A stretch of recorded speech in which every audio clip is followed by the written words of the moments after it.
بسم اللہ الرحمن الرحیم۔ خداوند متعال نے جب انسان کی تخلیق کی تو اس کی تخلیق میں اس کے سینے میں قلب کو رکھا، قلب کو جذبات سے آراستہ کیا اور جذبات میں سب سے اوج پر محبت کو رکھا، اور محبت سے کئی زندگی کے مراحل میں انسان کی آزمائش کی گئی۔ کہیں تو اولاد کو ماں کے لیے آزمائش رکھا، کہیں اولاد کے لیے یتیمی کو آزمائش رکھا، کہیں محبت کو رشتوں کے توازن میں برقرار رکھتے ہوئے بتایا کہ تمہارے مال کو، تمہاری اولاد کو، تمہاری میراث کو، اس سے محبت تمہاری آزمائش ہے۔ اور پھر کبھی انسان اپنی حیات کے مراحل سے گزرتے ہوئے کسی انسان کی محبت میں مبتلا ہو تو اسے محبوب سمجھتا ہے، اور سمجھتا ہے کہ فقط یہی حیات کا محور ہے، فقط یہی حیات کی خوشی ہے، یہی تو زندگی کا حاصل ہے۔ لیکن زندگی جب آگے بڑھے، انسان سمجھتا ہے، وہ جانتا ہے کہ اور بھی دکھ ہیں زمانے میں محبت کے سوا، راحتیں اور بھی ہیں وصل کی راحت کے سوا۔ تو گویا انسان اپنی زندگی کے مراحل کو طے کرنے کے بعد اس چیز کا علم حاصل کرتا ہے کہ فقط محبوب کا قریب ہونا محبت نہیں ہے۔ بعض دفعہ محبوب ہمارے سامنے موجود نہیں ہوتا، محبوب ہمارے قریب موجود نہیں ہوتا، لیکن محبوب ہر لحظہ ہمارے ساتھ ہوتا ہے، کبھی انتظار کی صورت میں، کبھی باتوں کی صورت میں، کبھی الفاظ کی صورت میں، اور وہ الفاظ بولنے کی ضرورت نہیں پڑتی، بلکہ کبھی کے بولے ہوئے جملے ہمارے ذہن میں رہتے ہیں اور ہم اسے یاد رکھتے ہوئے اپنے قلب میں اس محبت کو محسوس کرتے ہیں، اور پھر اسی محبت کو انتظار سے جوڑا جاتا ہے، اور یہ انتظار آزمائش بنایا جاتا ہے۔ انسان اس آزمائش میں رہتے ہوئے، اس سے گزرتے ہوئے، اس تنہائی سے لڑتے ہوئے سوچتا ہے کہ یہ آزمائش کیسی ہے، اس کا حاصل کیا ہے۔ بعض دفعہ تو ایسا ہوتا ہے کہ انسان کسی سے محبت کرتا ہے اور اس کے محبوب کو خبر تک نہیں ہوتی کہ یہ شخص ہم سے کس درجہ حقیقی محبت کرتا ہے، کیونکہ شاید انسان کی انسان سے محبت کی معراج کا یہی حل ہے یا یہی ایک حاصل ہے کہ انسان اپنا جتنا بھی بتا لے کہ میں تم سے محبت کرتا ہوں یا میں تم سے وفادار ہوں، تو دوسرے انسان پہ منحصر ہے کہ وہ اسے قبول کرے یا اسے رد کر دے۔ ان تمام چیزوں کے ساتھ بھی انسان کی آزمائش کو رکھا گیا کہ وہ اپنے محبوب کو سامنے دیکھنے کے باوجود اسے اپنی محبت کا یقین نہ دلا پائے۔ انسان محبوب کے اس کائنات میں ہونے کے باوجود اسے دیکھ نہ پائے،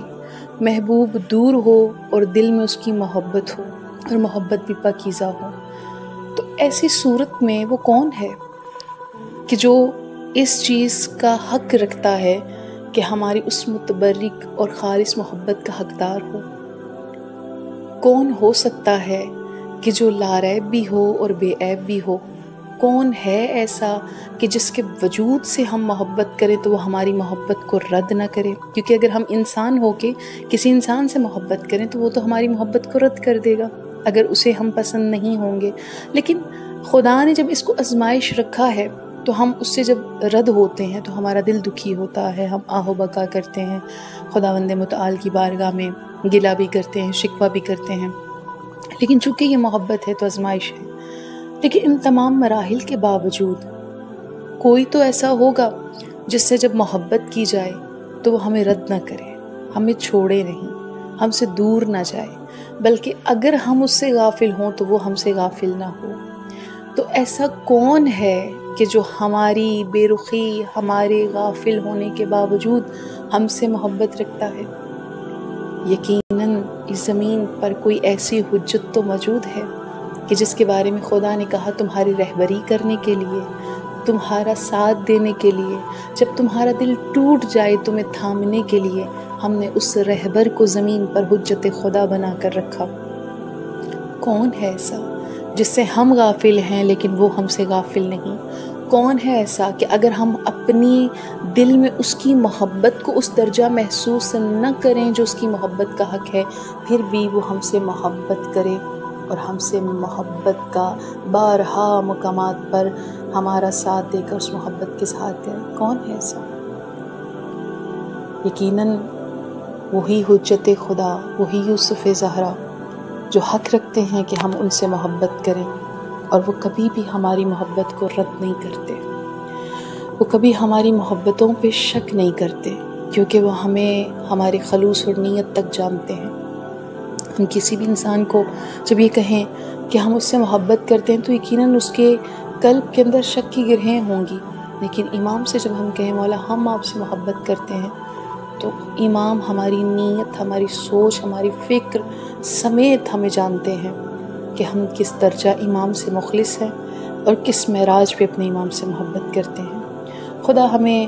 ہمارے قلب کا جو حق ہے، جو ہمارے امام کا ہمارے قلب پہ حق ہے، اس حق کو ادا کرنے کی توفیق عنایت فرمائے، اور جو آزمائشیں ہمیں انسانوں سے محبت میں مبتلا کریں، اس آزمائش سے مولا ہمیں سرخرو ہو کر نکلنے کی توفیق عنایت فرمائے، اور سب سے بڑی بات کہ ہمیں خدا شیطان کے شر سے محفوظ رکھے۔